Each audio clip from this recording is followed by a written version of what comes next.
Hello, boys and girls, Mogwai and Gremlins. This is Tim Ferriss. Welcome to another episode of the Tim Ferriss Show. If you're looking for perhaps some type of highbrow intellectual long-form conversation, you might want to go to tim.blog/podcast for one of my other long-form interviews. Oh, don't sell us short, dude. Come on.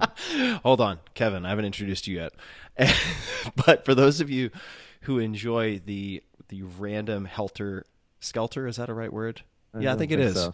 Nature. Well, I'm going to run with it. Of the random show, which we haven't had an episode of for a very, very long time. It is a conversation between yours truly and my good friend, Kevin Rose. Guest number one on the Tim Ferriss Show. That's true. You were guest number one, the very first episode of the Tim Ferriss Show. And actually, that's in my LinkedIn bio now. It's my claim to fame.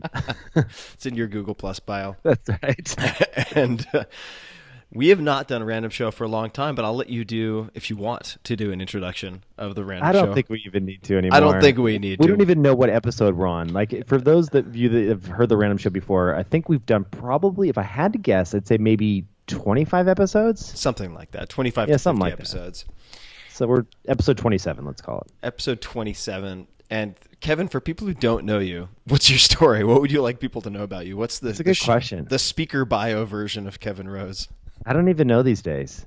No, seriously, I would say that I've been a longtime internet entrepreneur. I probably am best known for creating the social news website Dig back in 2004. That grew to become a pretty big entity for a number of years. And then I was at Google as an investor, and now I'm at True Ventures as an investor. Tim, you and I probably co-invested in maybe a dozen or so angel deals. Yeah, at least. Facebook together, I think Twitter together. Twitter together, Blue Bottle, coffee together. Yeah, a bunch of them. Side note, you remember how ridiculed we all were when the consortium of techies and non-techies invested in Blue Bottle Coffee? Do you remember how much shit we got on the internet for that? Oh, yeah. Absolutely. They're like, why would Blue Bottle need to raise money? But it's done okay. Had a great exit here just about a month ago. It has done all right. It was a majority stake acquisition by Nestle for $700 million or so. So it worked out. Yeah, it worked out. So you've done very well as an investor. You are obsessed with many things Japanese.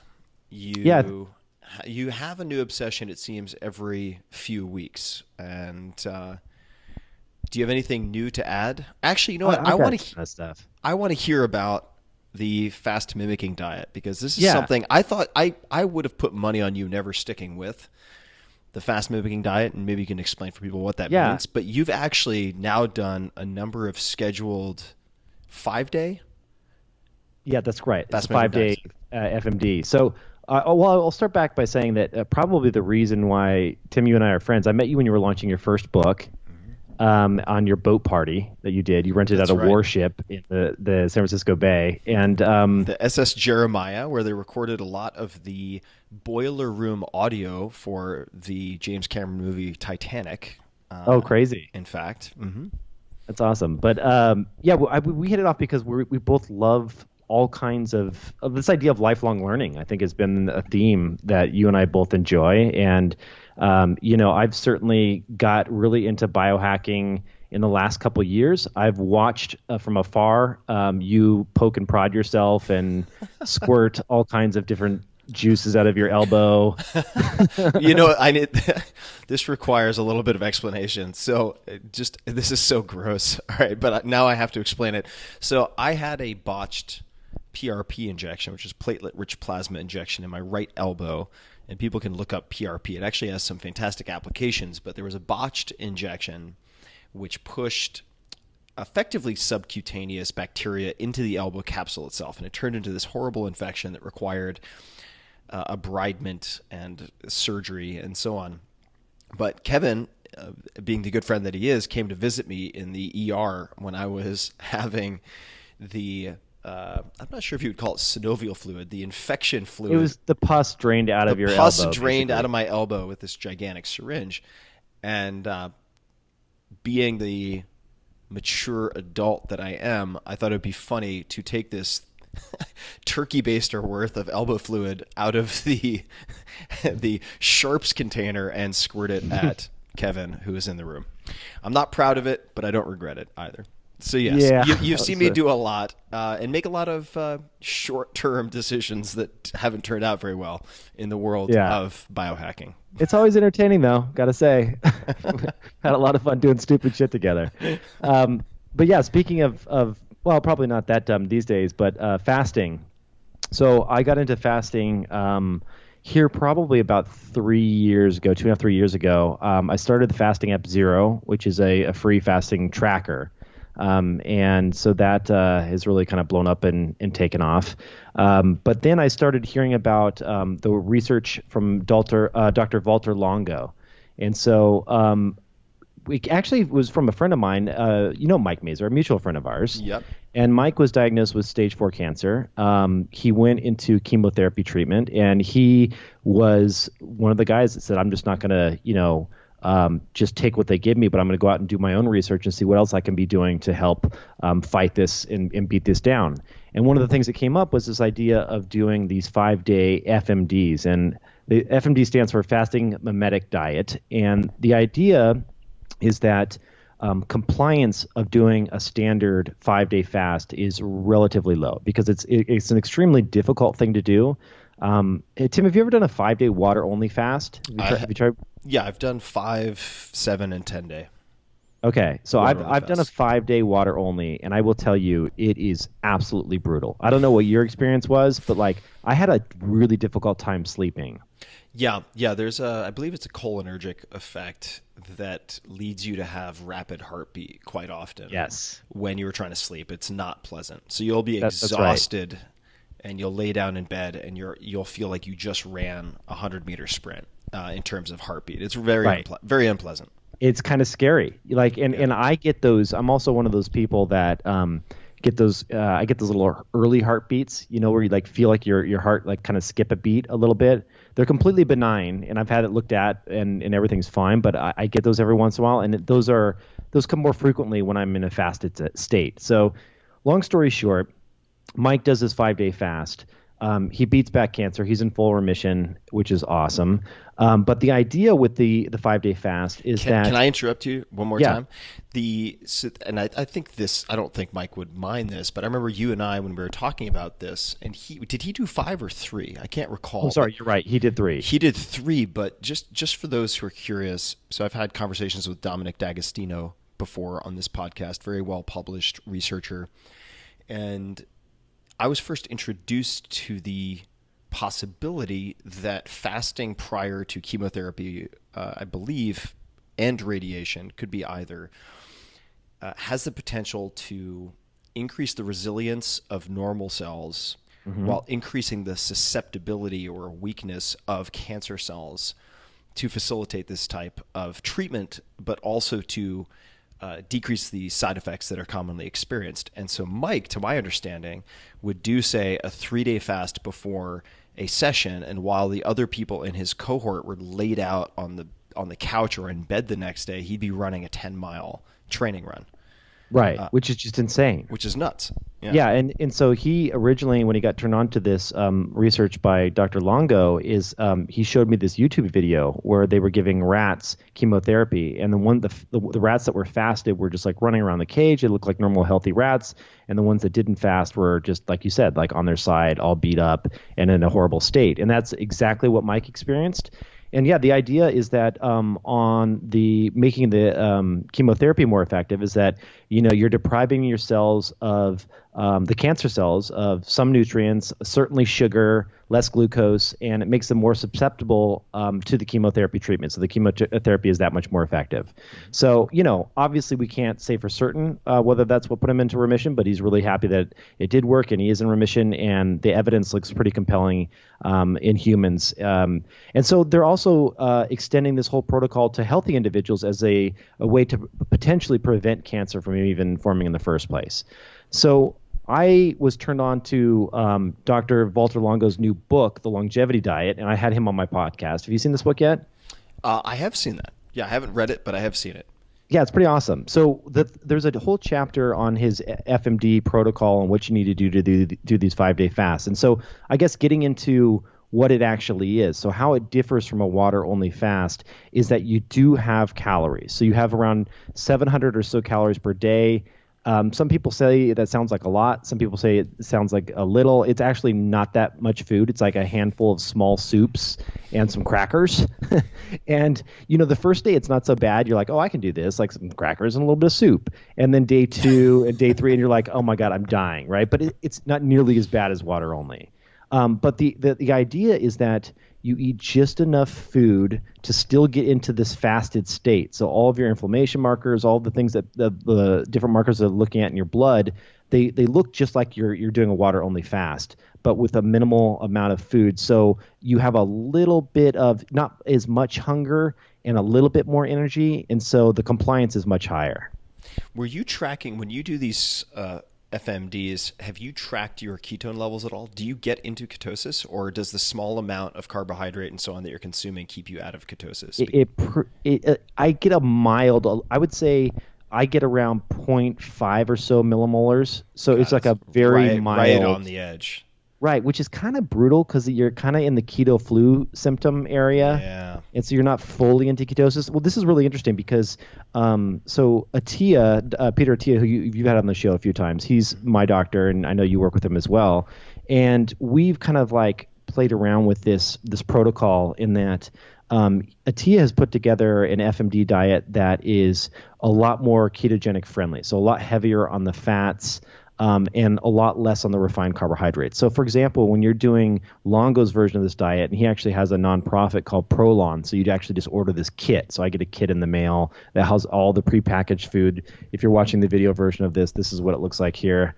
I just happen to have one of this is like day 5 or day 5. What do they do? Yeah. What does the nonprofit do with the money that they get? Because it looks back into research. It goes back into research. That's right. And Longo doesn't receive any of the money at all. He doesn't take a salary.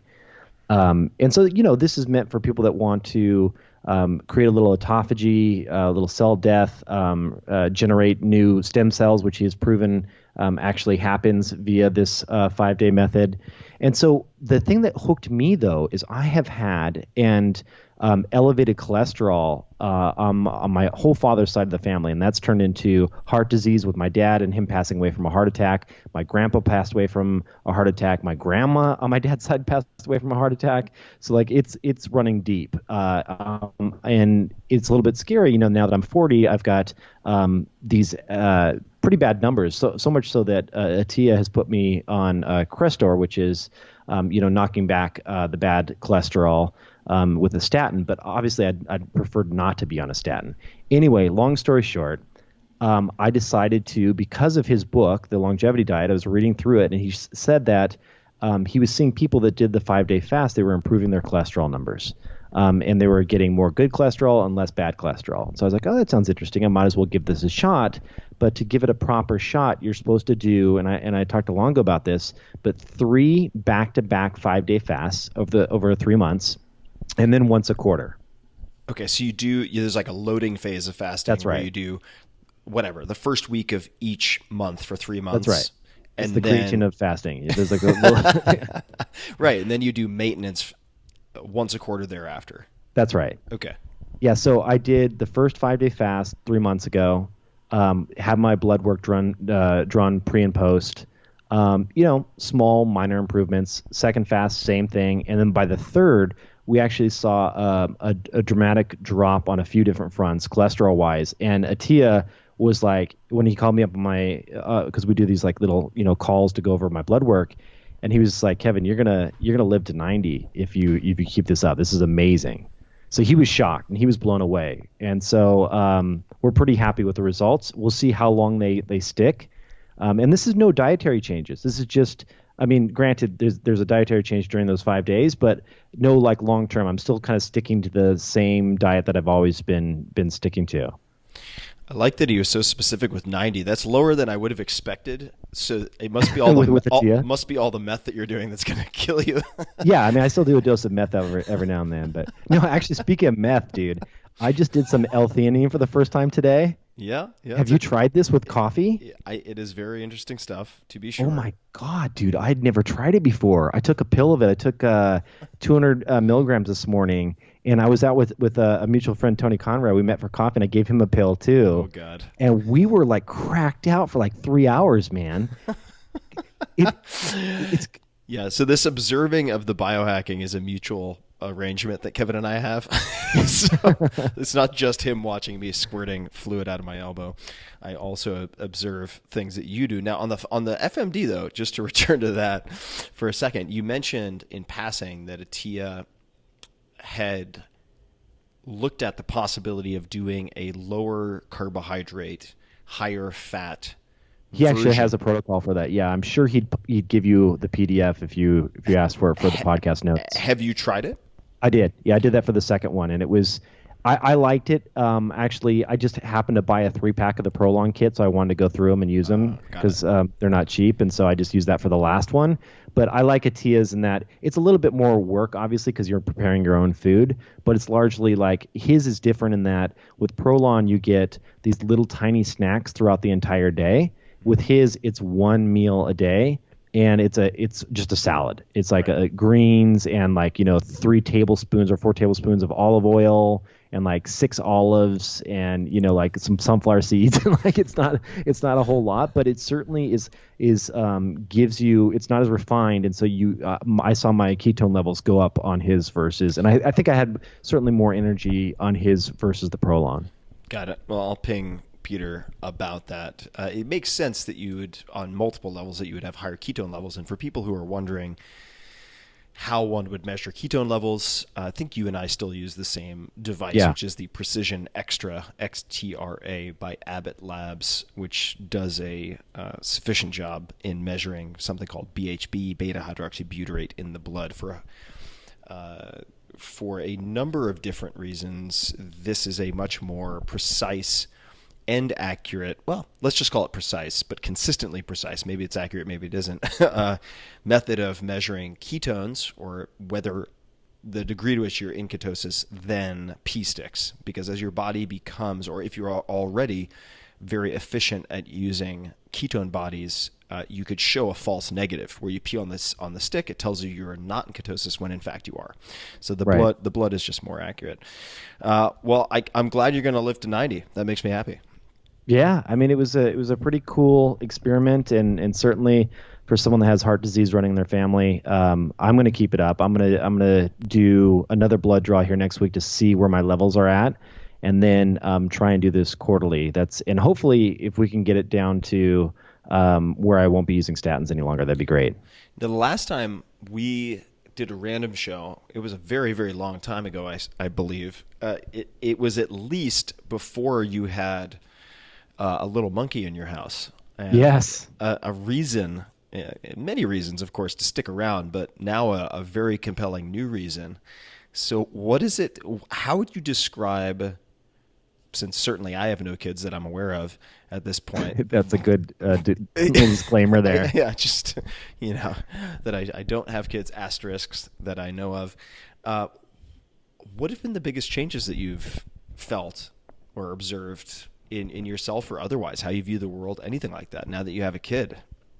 And what is your kid's name? I know you. Yeah, Zelda. She's 4 months old, and she's named after the video game because one of the first things that my wife and I bonded on very early on in our relationship was our love for the game Zelda.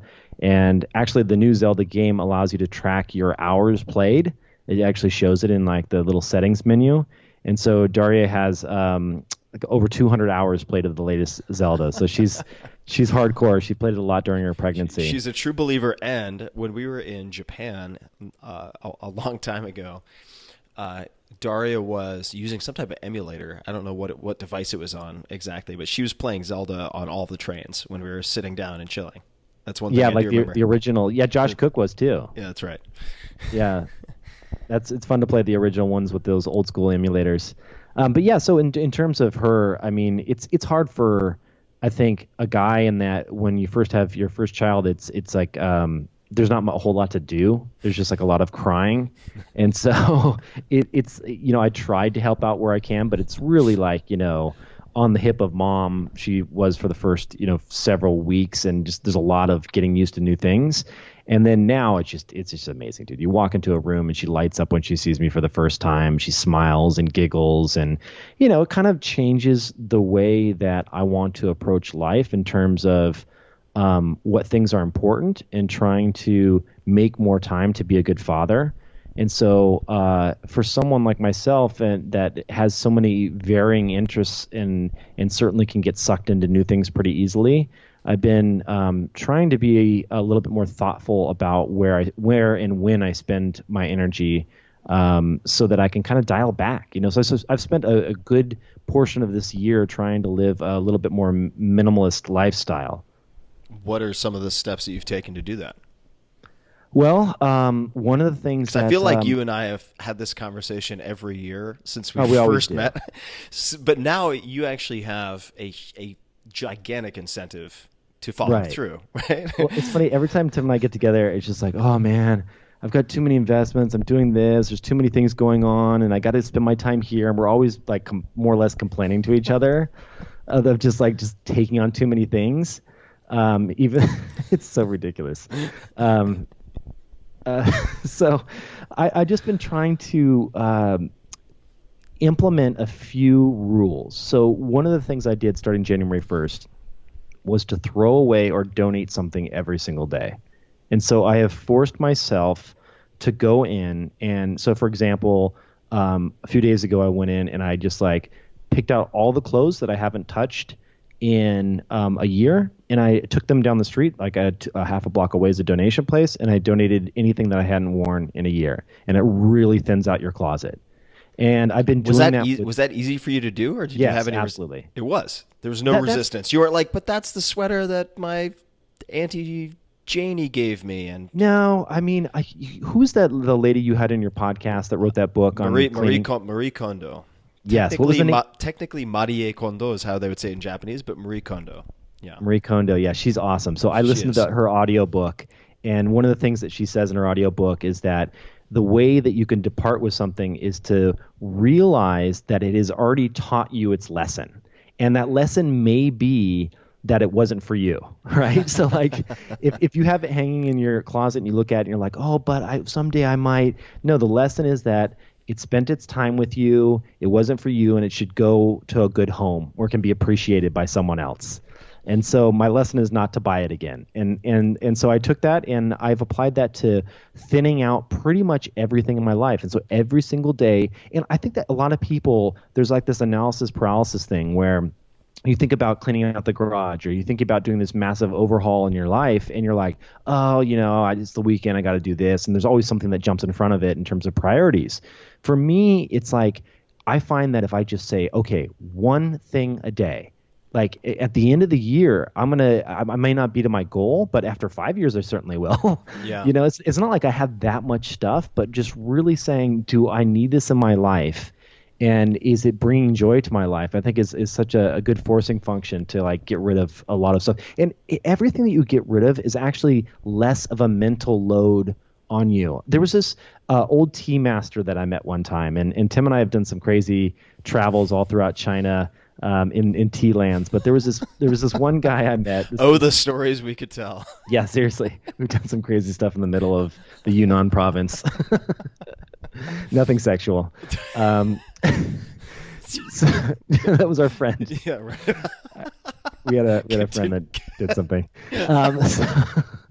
So long story short, the one thing that this tea master showed me is he pulled out of his pocket one key. And he showed me the one key, and he goes, Kevin, do you know what this is? And I was like, it's a key, And he's like, yeah, it's the key to my house.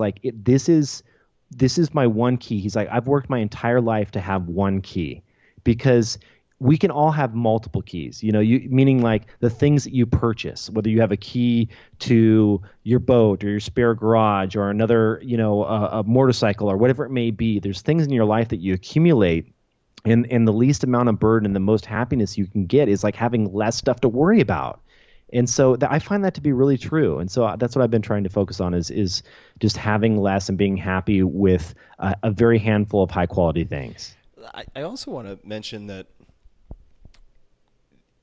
it's possible to read a book like Marie Kondo's book, which I can never remember the title of because I want to say it's like The Magic Art of Japanese Tidying Up. Then it's like, no, it's something close. It's like the art Right. of the joy of magic cleaning up. I can never remember the exact phrasing. I don't know why. But in any case, that cult following with her book leads some readers to think it's an all or nothing, take it or leave it approach. So you, on the other hand, have philosophically found bits and pieces of that book that are very useful to you, but are Sure. tactically actually doing the opposite of what she recommends, but it works for you. So she recommends doing this like once in a lifetime tidying Super Bowl, basically, where you block Right. out 2 or 3 days of your life and that's what you do. And then the rest is maintenance. It's kind of like the fast mimicking diet of Japanese tidying, right? You have this Yeah. loading phase. And I've had this book. I actually am looking at it on my bookshelf right now for like 2 years. And I'm just like, man, I'm going to do it. I'm going to do it. And then I'm like 2 to 3 days. I look at my calendar. I'm like, no, I'm not going to do it. I'm just not going to do it. So I like the idea tactically of one at a time, one per day. And also what's helped me, because I have actually been, since I moved to Austin not too long ago, it's been a great opportunity after boxing everything up. It's like, okay, do I really want to unbox all this stuff, or do I just want to donate Right. a lot of this? Because it might be from a 1 to 10 scale of value, a 2 to me, or maybe a 1, maybe a 3, but I could donate this very easily to Goodwill or somewhere else, to say a high school gym that needs equipment, which is something I've done in the past. And it's an immediate 8, 9, or 10. It's just a Right. better, it's a nice karmic chess move to donate. And so you Yeah. can think of not what you're losing, but also what you're giving to someone else in that respect, which I find really helpful. So you're giving away one item per day. The other thing too, I will tell you, along those lines, is that if there is a purchase that I want to make, that is not just what I would consider to be a necessity, like toilet paper or whatever it may be, and it's something that is luxury, or not luxury, but in the sense of like, it's going to cost you over $100, and I don't necessarily need it, but I kind of want to try it. You can, what I do is I save for later on Amazon, so you can add and say save for later, and set a reminder in your calendar app for a week or 2 weeks later, and almost 90% of the time I end up not buying that thing. I still have one thing in there actually from you. It's that not NAC knock supplement. Oh yeah. Should I buy that? I still N-Acetyl haven't decided Cysteine. yet. Well, NAC. So this is, I should say, with all of this stuff that we're discussing, because it bears repeating, we are not doctors. We don't play them on the internet. So everybody should assume that at least 50% of what we're saying is complete fucking nonsense, and we are just not sure which 50% it is. So work with a qualified professional before you start taking or stopping any type of medication or supplement. The NAC came to me initially because I was looking at it as a means to accelerate recovery between workouts. And my understanding, I might be getting this wrong, but is that it is a precursor to glutathione, which some people think of as this master antioxidant or upstream antioxidant that has a host of beneficial effects. And what I noticed in taking the NAC is that I was, over the period of a week to 10 days, perhaps 7, 8 days into it, that I was more even keeled than was typical. I felt very like the week had been very smooth, and I hadn't changed anything else that I could identify. I'd been either meditating or not meditating for a series of weeks. There were a lot of constants. And when I went onto PubMed and began to look at N-Acetyl Cysteine and search for other terms like depression or bipolar and so on, there were a number of search results that popped up that seemed to indicate to me that there was some promise in using NAC to mitigate the amplitude of the ups and downs that could be associated with, say, bipolar. And that's the primary reason that for periods of time, and I cycle off of all of these things, I become very fascinated by NAC, which quite nicely does have potentially recovery benefits from an athletic standpoint, although most of my athletic prowess has been focused on eating oatmeal cookies recently, so I can't really claim that I'm doing a lot of killer workouts. I got rhabdo from eating oatmeal cookies. For you CrossFitters out there, that's for you. But the other would be something you and I are both familiar with, which is low-dose lithium orotate. Mm-hmm. Yes. Very, very low-dose lithium orotate, 5 milligrams, which you can find on Amazon and elsewhere. And there's a great New York Times article, which people can find very easily, that is titled along the lines of maybe we all just need a little bit of lithium. And it talks about the inverse correlation of groundwater concentrations of lithium with, I want to say, at least reported suicide, homicide, manic depression, and so on. So those two, for me, function in tandem, or at least appeal to me for very similar reasons. So the NAC, should you use it or not, I think is a question of whether you feel you need it. And for me, at least currently, I get asked all the time, like, what are your top 10 supplements that you're using right now? Because people have this impression after reading the 4-Hour Body and so on that I'm just like, I walk around with a drip IV bag in my arm and have 1,000 pills I'm taking 4 times a day. Whoa. I've certainly seen you in that mode. You've seen that. No, you have seen me in that mode. But my mode right now is to really ensure that I am using supplements as supplements. And that I'm not using them to absolve me of the responsibility to eat proper food, for instance. And it's like, look, if you're drinking a lot and you're like compulsively watching porn and not exercising and like mainlining pixie sticks for your diet, and you're like, wow, I'm depressed, maybe I should take 15 different supplements. It's like, no, you need to fucking fix the rest of your life. Right. And then see what your baseline is, because you're creating so much static and noise and garbage inputs that you don't even know what your baseline is. Mm-hmm. It's so disguised with sort of the trauma and confusion of your inputs that you need to. Do you track your baseline? Like, do you log what you consume and what you take? I log, my baseline, this is going to sound so primitive, and it is, but my baseline is really, how do I feel when I wake up? Do I want to stay in bed because I don't want to face the day? Am I anxious? Are those my first thoughts coming out of bed? Assuming that I'm not checking my phone, right? Because it's really my starting state out of the gate of sleep to wakefulness. And then at night, how much trouble do I have sleeping? If any, or do I fall asleep easily? How deep is my sleep? And so for deepness of sleep, you could certainly use something like an Oura ring or an accelerometer. I mean, there are different means by which you could try to assess the quality of your sleep. But for me,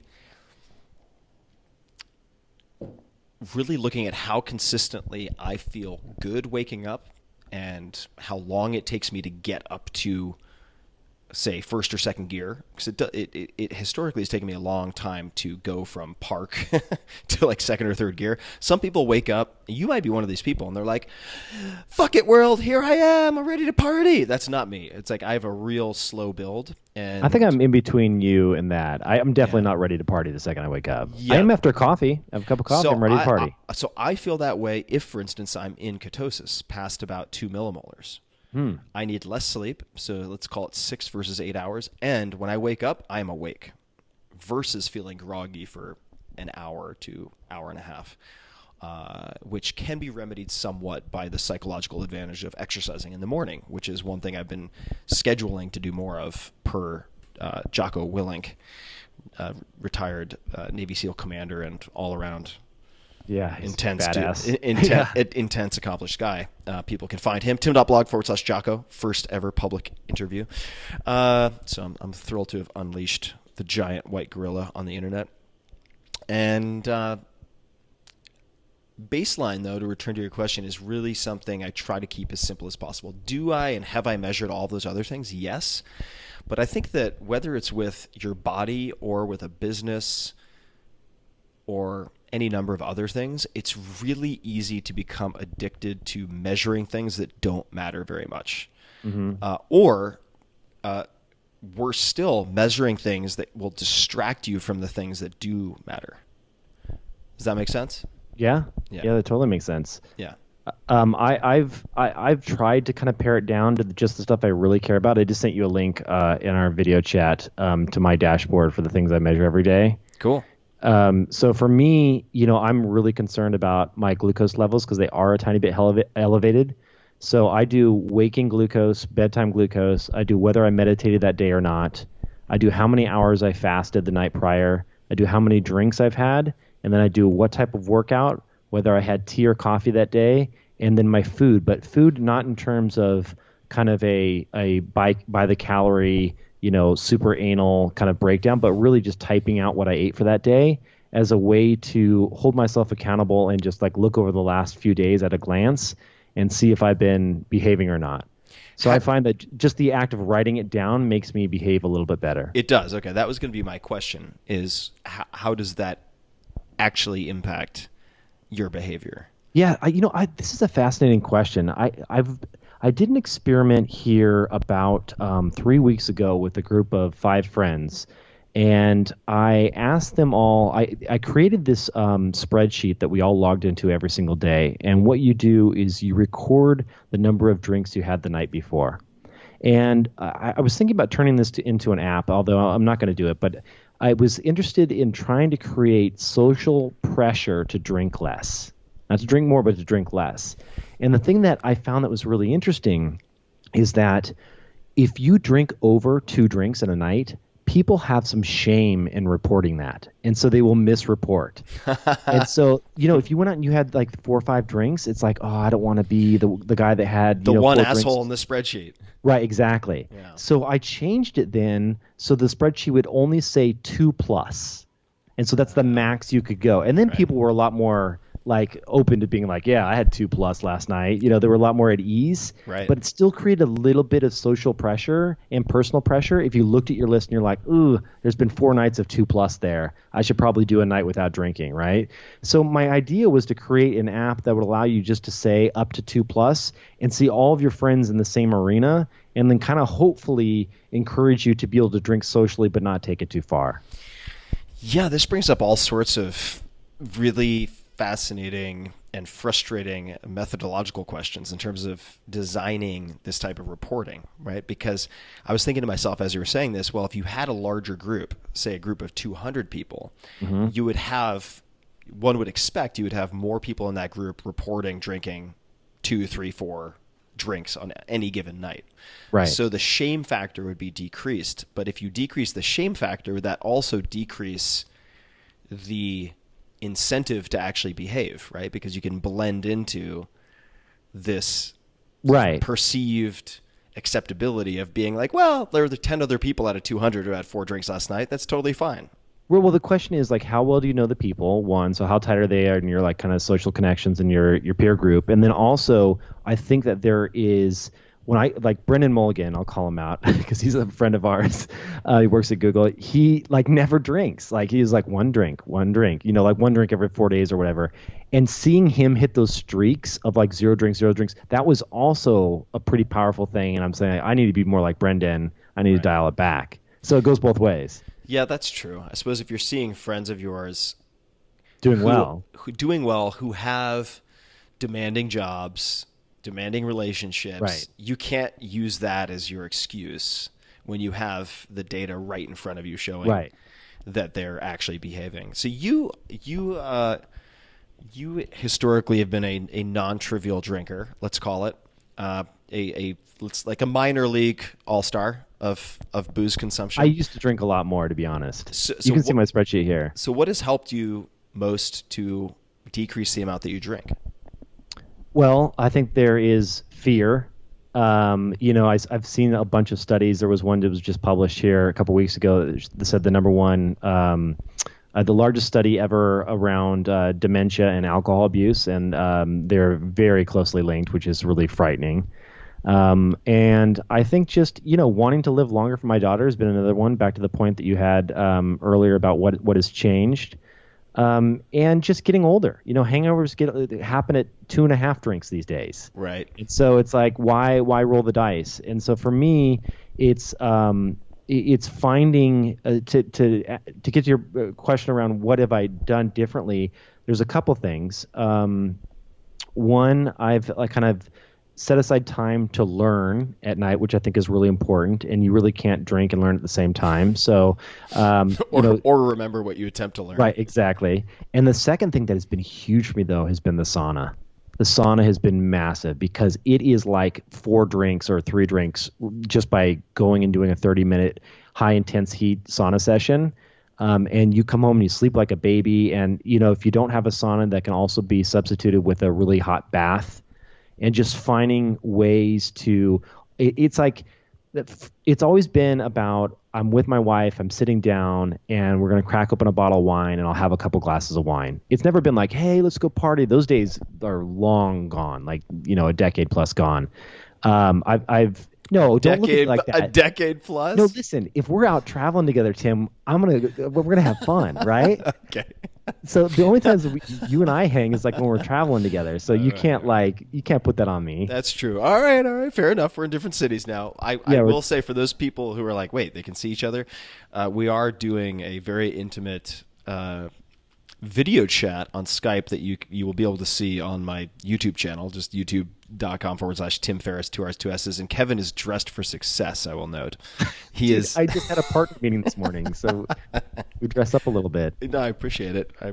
So I gave you that look. Traveling's a bit of an exception. Now, how do you prevent yourself? You have traveled a lot in some cases historically. Now, that may change with your daughter, but how do you prevent that from becoming the excuse to drink that happens frequently? Does that make sense? Because this happens in all sorts of capacities, right? Where people will say, yeah, oh, you're traveling, you should eat pizza every night, right? I hear that, and I'm like, if I followed that rule, I'd be Jabba the Hutt, because I end up traveling so much. If I allowed myself that out, it would become a real problem.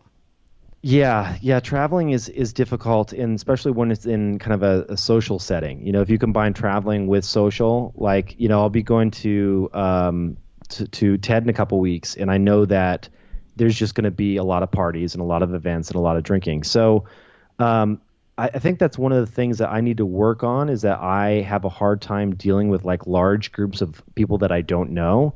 And as a social lubricant, alcohol is amazing, right? So it's like, what else can we do? And I think that someone was telling me this, that you never really strengthen that muscle like if you're leaning on the crutch of alcohol. So you're never going to become more comfortable with new humans and new interactions and new ways of like kind of breaking the ice if you always just go to the booze, right? So I think of it as like, okay, this is my workout I'm going into. And the other thing I do is I got a couple little hacks. One is to show up a little bit late. So then you skip a drink, right? And it's funny how if you skip a drink or two and you get there and people are already a little hammered, how unattractive and unappealing drinking then becomes. Because you look at it and it's like, hey, it's good to see you, and it's like a little bit sloppy, and and you look at that and you're like, okay, they're relaxed. They're not gonna like, remember what I said anyway. Not that hammered, but you know what I mean. They're in a relaxed state, so I can be a little bit more jokey and be myself and not have to worry about being hammered. Sure. And so I think that's a big piece of it. When I'm at home, you're going to laugh at this, but on Amazon, I went and I bought these, speaking of buying more things, and probably I'm going to throw away in a year, I bought these measuring cups that measure out exactly 1 glass of wine. And so what I do there is like, a bottle of wine, we all know, is like kind of like a half bottle of wine is like kind of 2.5, maybe, it's up there. And it's very easy. Like Darya will just like have a little bit less than me, and I'll say, okay, well, I'll just wait till it gets halfway and then I'll stop, to try but you're actually drinking more than you think. So yeah. Plus with a wine glass, I mean, if you have a large wine glass, you can drink like a third of a bottle or right, close to a half a bottle very easily. Right, exactly. So what I do now is I bought this measuring glass off of Amazon. I fill that perfectly, pour it in, get my second glass, fill it perfectly, and pour it in. And so that's all of my alcohol for the night. It stops me at 2 drinks. And I really take my time with it then. I have dinner, I slowly sip it, I look at it, I go sit down, might watch little John Oliver or something, and then just like continue to sip on it. And so that's my way of locking in. I know no more past that. It prevents any hangovers. My doctor says it's pretty good for you to have a glass or 2 a night. So, and then also, dude, don't laugh at me. It is good for you. Okay. Ish. Ish. Yeah, I'll go with ish. No, but then it's also just taking nights off altogether. I think that's the other big piece of it. Yeah. Yeah, for sure. Good for you, man. I love it. Now, you mentioned one other thing. Well, actually, a couple of other points, because I've been also cutting back on alcohol quite a bit. I still enjoy alcohol, not going to lie. Like, I do have booze on occasion. I love your drunk, like, Oh, the drunk dials? yeah. Yeah, those are fun. So for those who don't know, occasionally I do these drunk dial episodes where it's the laziest podcast format thought up, I think, to date, perhaps, which is I have listeners fill out a Google form with their contact info, and I set a time, like a 2-hour window, where I will call people via Skype and start drinking at call 1 and drink all the way through to, say, call 10, and get progressively more inebriated as I answer questions. So that is fun. I did one about a week ago. It was a good time. And then I thought, I should do another episode today. And I was like, I just don't want to do 2 nights of sipping tequila on Skype. And a few things that have also helped me. Number one is, and this is not an excuse everyone's going to be comfortable using, but if I go to a party and they're like, "Hey man, you're not drinking, what the fuck?" Like, "Ah, you should," I'll be like, "Yeah, I'm on a bunch of weird drugs. Like, I just actually, I'm not really supposed to I'm not supposed to drink alcohol right now." Which, that stops the conversation right there. That's brilliant. Yeah, well, it stops the push, right? Right. And then it also starts another conversation, which is, well, what kind of weird shit are you on? And if you, at any given point, I think it's fair to say that I could answer in the affirmative to, are you on any weird shit? Like, I'm almost always doing something odd. It might not be a lot of stuff, but I'm probably trying something new. And that stops people cold. If they're like, oh, wow. I mean, it could be Tylenol. Like, if you're taking acetaminophen in any capacity, people may not realize this, but some absurd percentage of emergency room visits and liver failures are associated with high dose acetaminophen, which is not that much. It's something like 2 or 3 times the label allowable amount over 24 hours. It's really a potent and potentially dangerous drug. So that's one, is like, hey, I'm actually on this. I'm on A, B, and C, or I'm on a bunch of weird stuff at the moment, and I'm just not supposed to drink. Works really well. And second, this is actually advice that Richard Branson gave on this podcast, is having club soda with a dash of cranberry juice or something like that. And just using that as your default go-to. And, one thing that I do, which is going to sound really odd, and it is odd, but I have a superstition about, say, cheersing, right?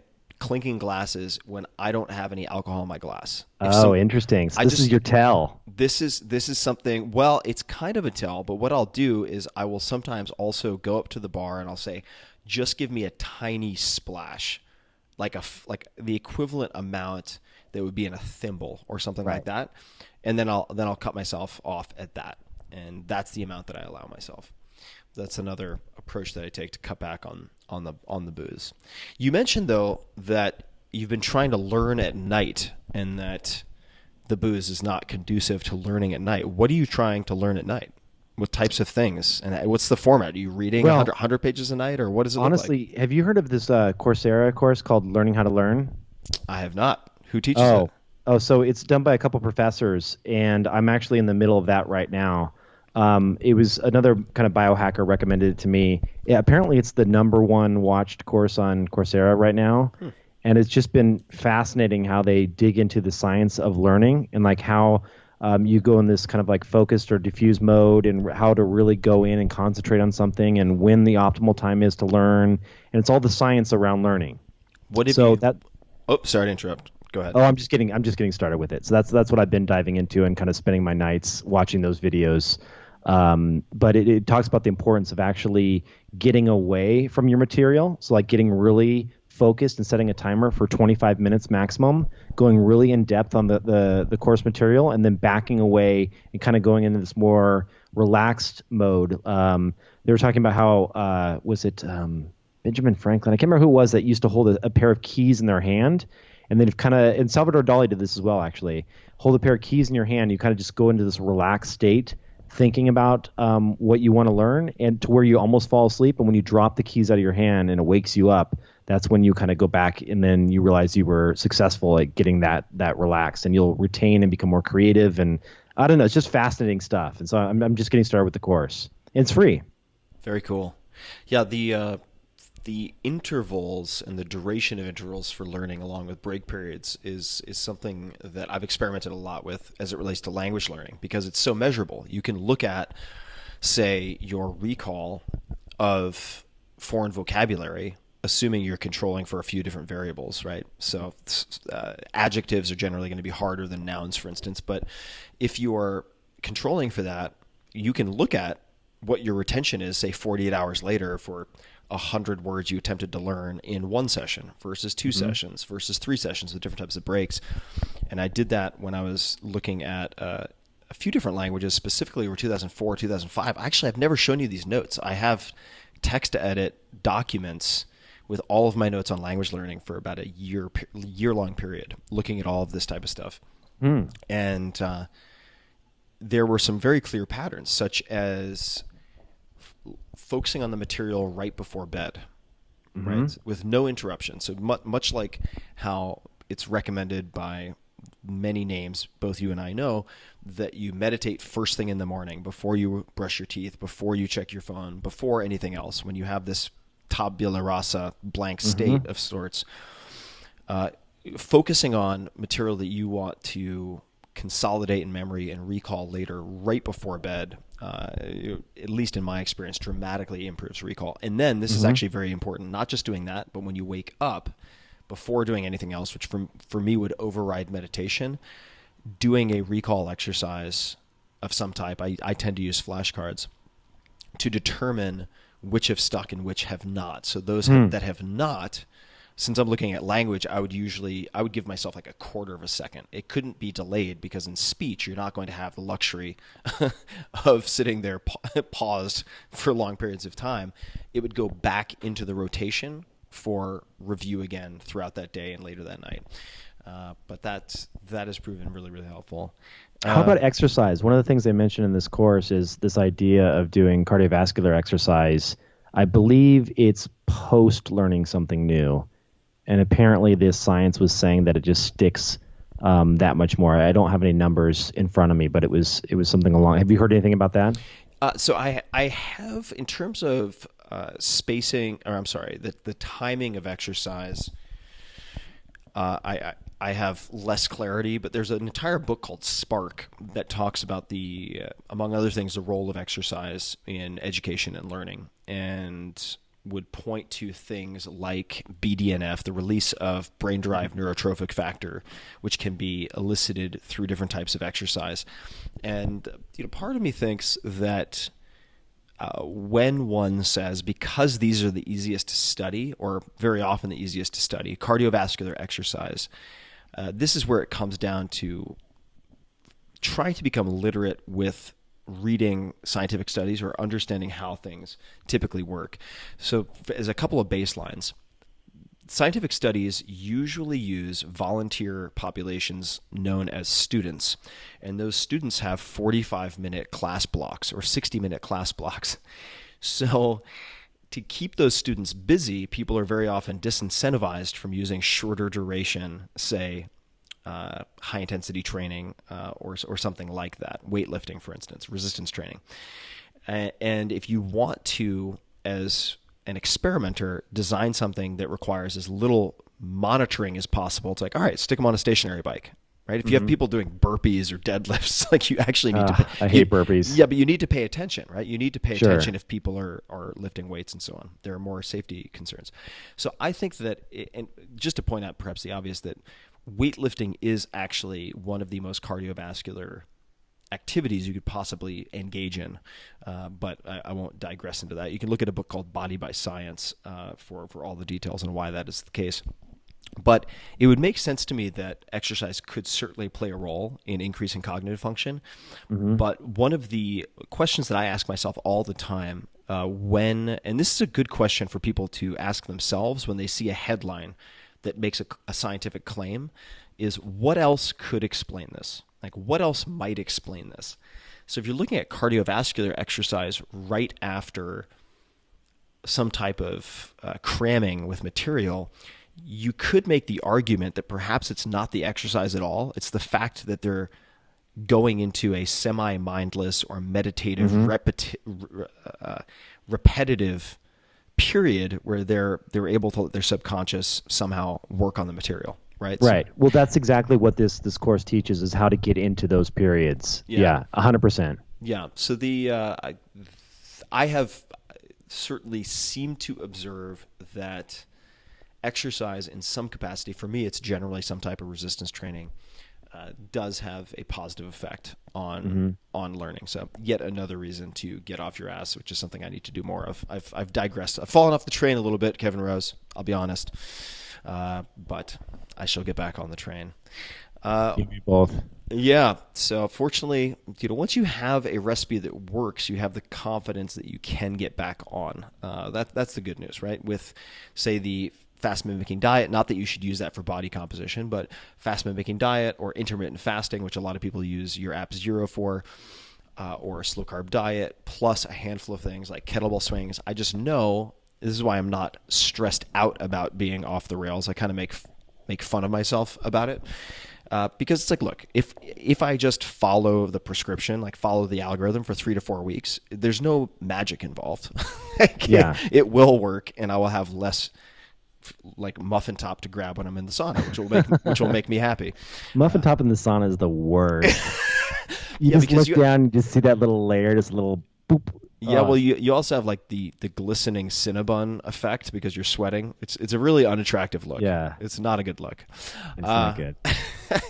One thing I did want to talk about, which I think would be fun to chat about because we've both done it, real quick, is is Tony Robbins. Yeah, let's talk about it for sure. So you recently had, I've done 2 different Tony Robbins events, UPW, Unleash Power Within, which was my first event, and then more recently in December of this last year, Date with Destiny, which is a longer event. Oh, you did that? I didn't know you did Date with Destiny as well. I did. So I've done 2 events, and some people have had a bit of exposure to Date with Destiny through the I Am Not Your Guru documentary, which was co-produced, in fact, by someone who's been on this podcast, Brian Koppelman, really accomplished filmmaker. But what was your experience like? First Tony Robbins event. Yeah, I mean, it was kind of crazy. I've thanks to you, got hooked up with him and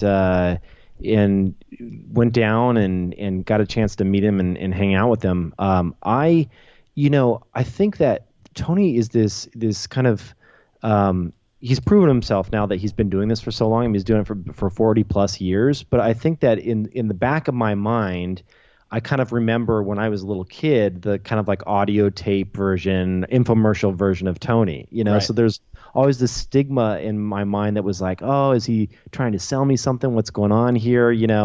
And I also watched his documentary and I was like, wow, this guy is clearly brilliant. He takes this stuff very seriously and he's truly breaking through to people and helping people change their lives. And so he's like, hey, I'm going to be in the Bay Area. You should come down. I was like, okay, that sounds awesome. Took a buddy of mine that has a lot of anxiety, and he shall go unnamed, but he wanted to go, and he was like, Kevin, let's do this. And I was like, okay, let's do it. So went down for the 3-day event, and I thought it was great. I got to tell you, you walk into it, and I was in an arena where there was 12,000 people, and so there is a lot of people there. And everybody is coming there for a different reason, right? So I was sitting across from a guy that had lost his legs and was previously a drug addict, and I think he had some infection in his legs or something. He had to have them both amputated. I was sitting next to someone that she was running her own social media business and just wanted to get better with her business and improve her finances. And she was getting through a relationship that she had just ended. And, so everyone had something to kind of come in and bring to the table. And of course we all do. If we're honest with ourselves, everyone has something they're trying to work on. And so, I went in there and day one was awesome. I mean, Tony got out there and he spoke for 12 hours. We were there until after midnight. Complete mutant. Yeah, it's unbelievable. I don't even know when he pees. Yeah. I have no idea when he uses the bathroom. Or drinks water. Yeah, Yeah. It's just a machine. The guy's a machine. He's a machine. But I walked over the coals with him and he was like, bring out some fresh coals for Kevin. And of course they put fresh You actually walk over coals at the end of the night. You've done this, right? I have, yeah. Mm-hmm. Did he bring out fresh coals for you? I can't recall if he brought out fresh coals for me. I think that might have been the VIP treatment that you received. It was a lot of fun. And I think that the biggest takeaway for me was really a couple things. One was definitely this thing called the Wheel of Life. Did you have to do that? Where you fill out your wheel? I'm sure I did. Okay. Did. And I should also point out that for the attendees at these events, and I have a little bit more to say about this, but the exercises that really, and there are very tactical prescriptive exercises, but that the exercises that change someone else's trajectory and give them extremely concrete next steps that have an impact are very often completely different exercises from those that affect the person right next to you. Mm-hmm. It's really something to behold. But tell us about the Wheel of Life. Yeah, so the Wheel of Life was interesting in that basically he gives you these areas of your life, and you're to rank them from 0 to 10 on how far along and how kind of just happy you are with those areas. So, for example, physical body, right? So for me, I was like, I gotta give myself a 4 in this arena. I could be doing a lot better. And then there's emotions and meaning. Another one is relationships. Another one is time. Another one is your career and your mission in life. And then there's finances. And then the last one is how you contribute, like how you give back, how you celebrate and contribute. And so you go from kind of 0 to 10 and you rank these out, and you'll see my wheel doesn't actually look like a wheel. It's like kind of lopsided, but that's by design. By the time you look at this, it gives you a clear view of like, okay, I really need to step out how I contribute and give back. And so that allowed me to go really deep in my own personal life and say, what does it mean to contribute and give back for me? And like, you and I have both done things in terms of like going out and, charity water or the Tony Hawk Foundation and giving away money, but like just supporting a cause and writing a check. I don't know how you feel about this, but for me, it doesn't really mean that I'm giving back. I don't really feel like I'm contributing. Yes, I'm giving like cash, but I'm not actually taking part in that process. I'm not actually really helping out. Like anyone can write a check. So what does it mean for me to contribute? And the realization that I came to, and actually there's some really powerful moments in this conference where they turn out the lights and they like make you revisit like certain times in your childhood and all these things. And, I felt myself kind of tearing up because one of the things I realized is that I was not giving back and contributing in a meaningful way. And the thing that I came to and that I realized is that my mother was verbally abused by my father for many, many, many years. And, definitely abusive behavior. Never physically harmed her, but I would say that the mental harm is bad, or if not worse than some of the physical harm. And I realized that I want to actually lean in and help out women that have been abused and that are currently in abusive relationships. And so a goal of mine over the next couple of years is finding the best possible way to contribute back to that, not just in forms of another check, but actually how I can get involved, and whether it means helping them build their products and build a better website or mobile apps, or any way that I can enable and use my technology skills to help with their business, I think would be something that would mean a lot to me.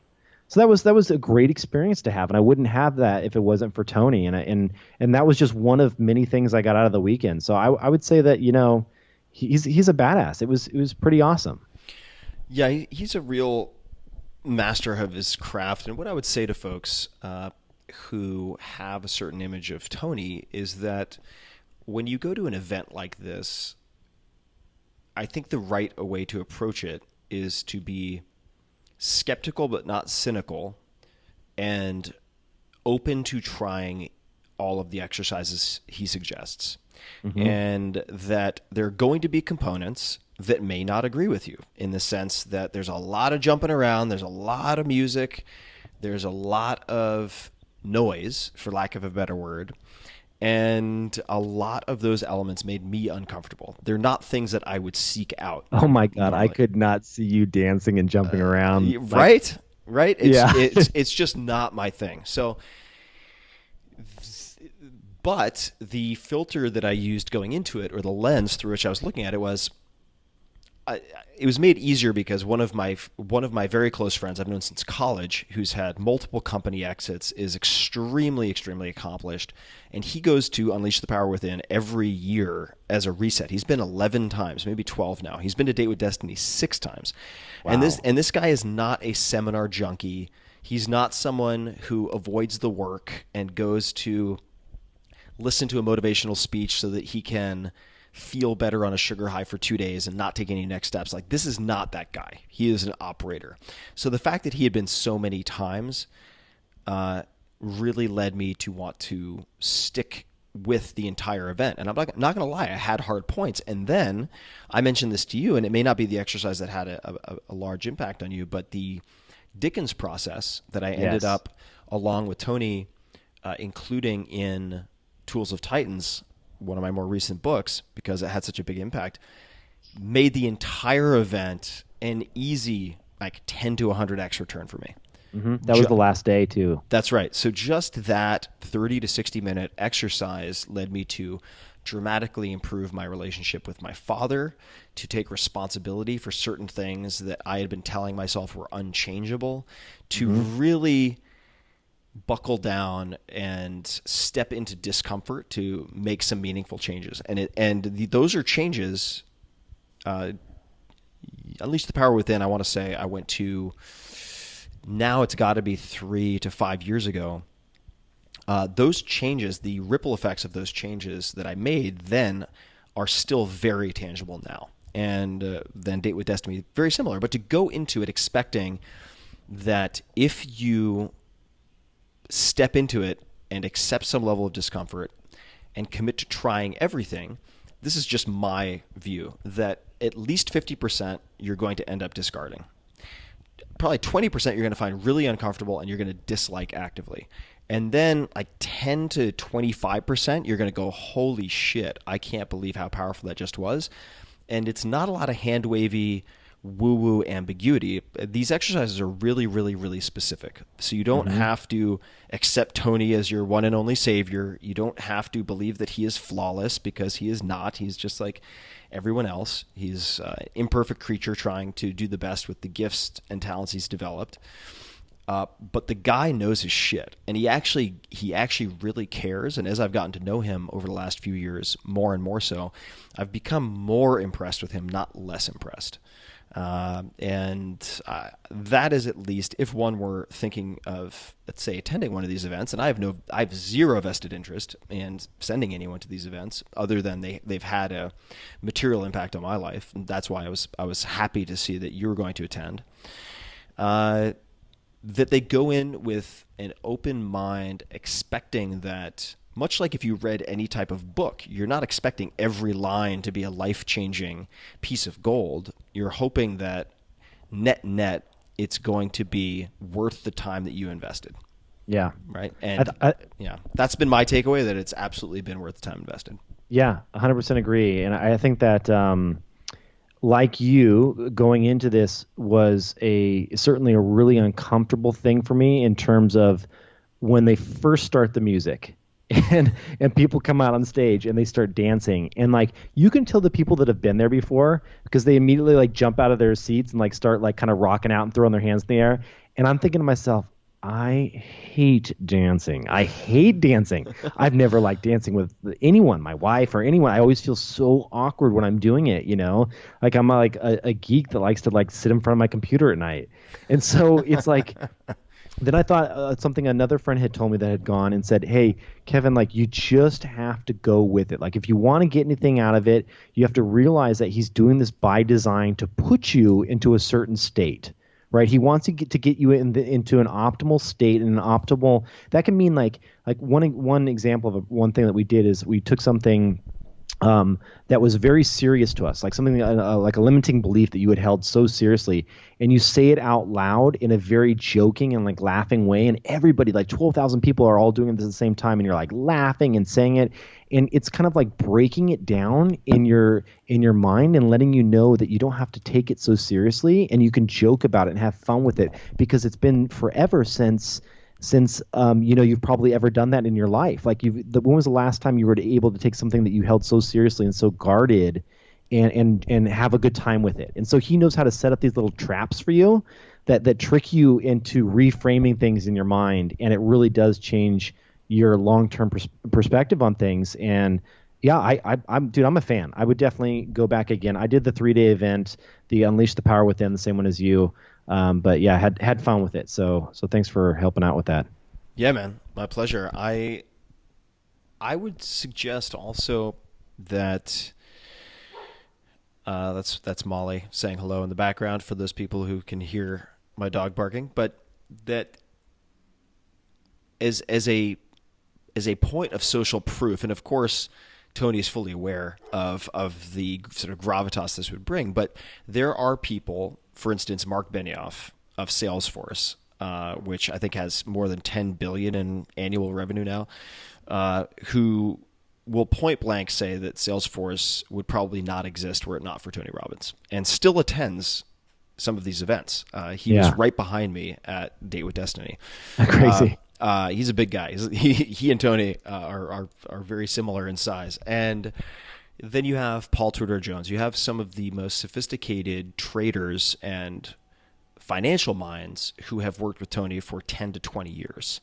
And that's on an ongoing coaching basis, because he does have very discreet, very tactical exercises and tools that help you to find blind spots and fully leverage the things that you're good at and so on. So it's not easy, it's not comfortable, but certainly I've been very benefited by the time that I've spent considering these things. And I'm biased because in high school I read Unlimited Power by Tony, which had an impact. I then, when I got out of college and had my first job, and I was commuting in my piece of shit minivan, the Green Machine, which was just a complete disaster of a car, but I was trapped on 101 in the Bay Area, for people who know, just bumper to bumper in rush hour, to and from Mountain View to San Jose to work.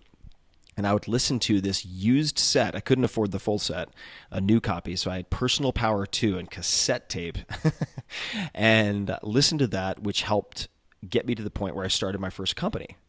And so Tony's made these appearances at very opportune moments in my life. And he's not, like I said, I don't go to him for all things. I don't think that Tony has the answer to everything, but with particular types of self-imposed narratives and handicaps that you have built yourself, or walls around certain types of thinking or certain types of emotions that perhaps served you very well in the past but no longer serve you, he is exceptionally good at helping you work through all of that. Yeah. I just love that this whole genre, like the self-help genre, is becoming like it's not as frowned upon as it used to be. Like, I don't know if you remember, but probably 10, 15, 20 years ago, like if you went to that area of like the bookstore, you were like, oh, look at like who's in the self-help section. Like there must be something wrong with them.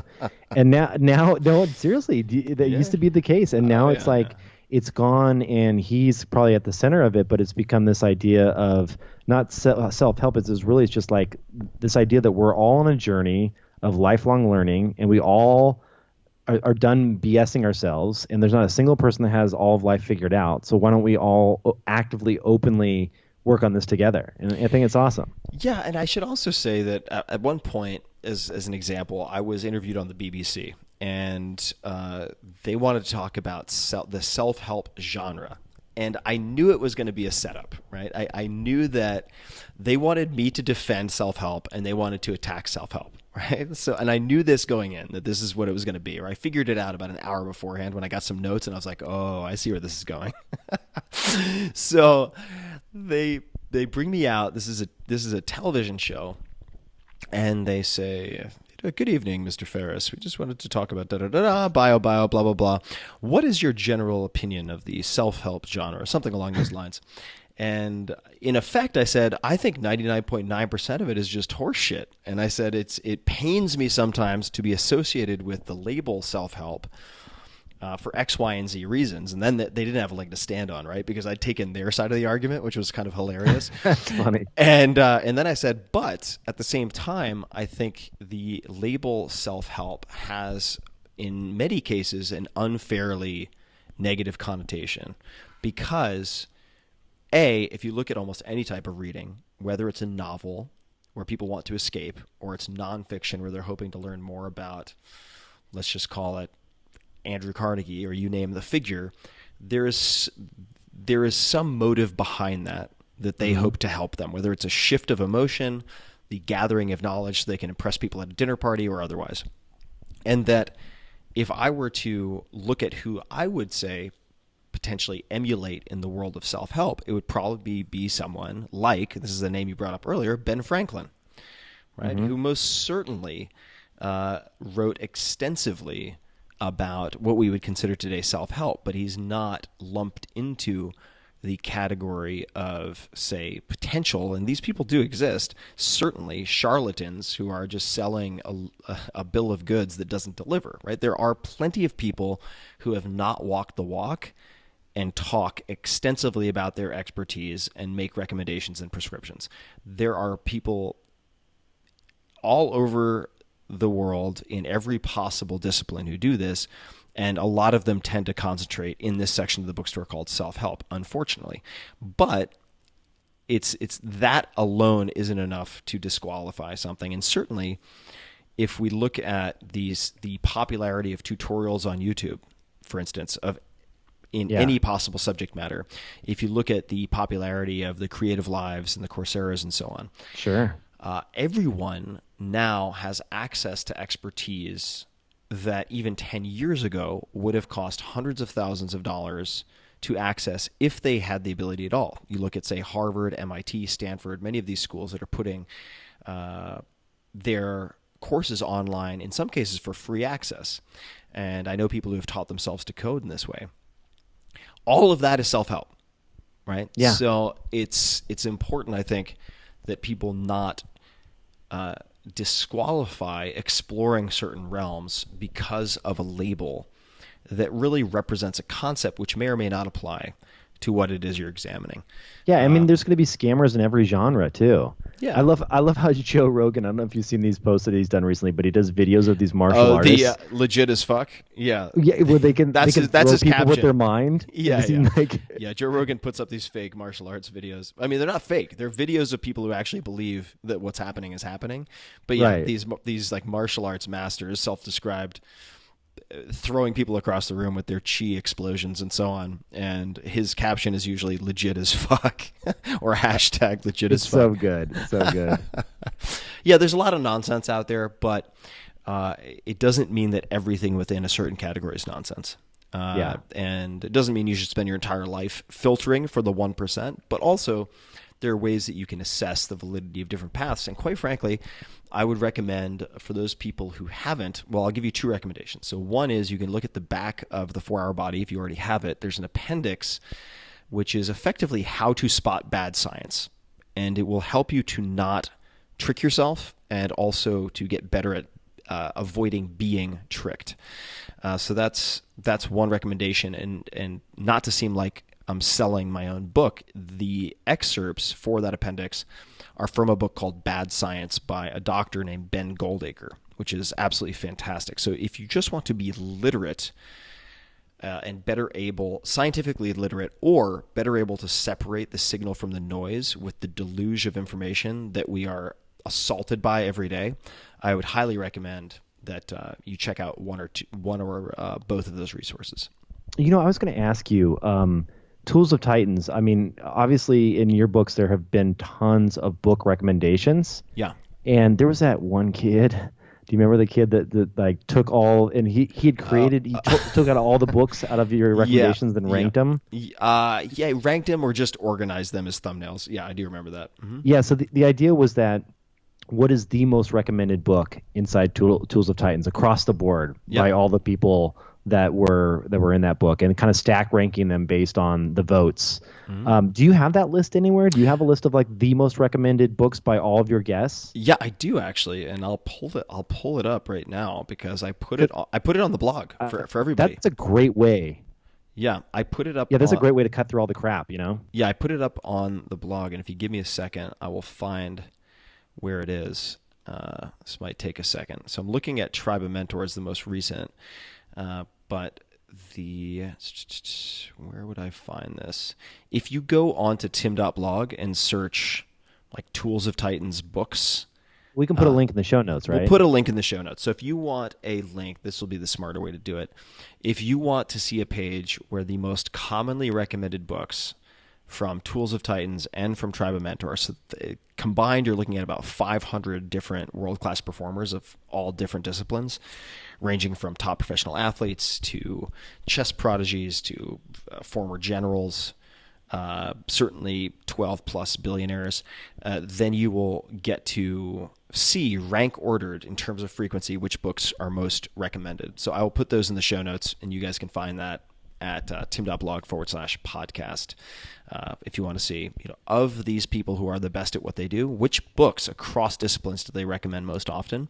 A few of them, just off the bat, for people who are curious: Man's Search for Meaning by Viktor Frankl, Poor Charlie's Almanac by Charlie Munger, Seeking Wisdom by Peter Bevelin, and certainly Atlas Shrugged, even though it's a controversial book, but Ayn Rand comes up a lot in terms of developing a sense of personal agency. I think that has popped up quite a lot, and many more. But I'll give you the full list because there are some that pop up quite frequently that you won't recognize at all. And those are, to me, oftentimes the really fun ones to explore. Awesome. Yeah, I've got a bunch of Audible credits waiting to be spent, so I'll do that. Awesome, man. Well, I think that this is a solid catch-up. Yeah, thanks for having me on, and it was fun to chat. And where can people learn more about Kevin Rose, find you on the interwebs? Certainly, my podcast is available at kevinrose.com. And then also, if you want to check out my free meditation app, it's 100% free, a little bit more traditional meditation. It's called Oak, and you can do that at oakmeditation.com. Nice and succinct. No social? I don't, Twitter at Kevin Rose, but like I don't know that I use it that much anymore.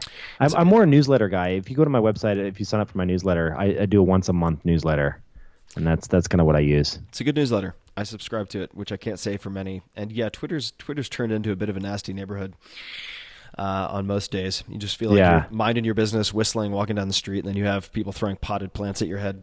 And then Facebook's a whole shit show, so it's like it's the worst kind of show. What to do? Go back to the tried and true. Instagram or email. Yeah. All right, my man. Well, thanks so much for taking the time, and hope to see you soon. Come visit Austin. I will. Got a barrel sauna waiting for you. Awesome. All right, man. See ya. See ya. To everybody listening or watching on the YouTubes, you can find links to everything that we've talked about in the show notes, tim.blog/podcast. And until next time, be safe. Do not take meth for fun. Follow professional advice with anything medically related. And live the examined life. Just because it is self-help doesn't mean it can't help you. So I'll leave with that.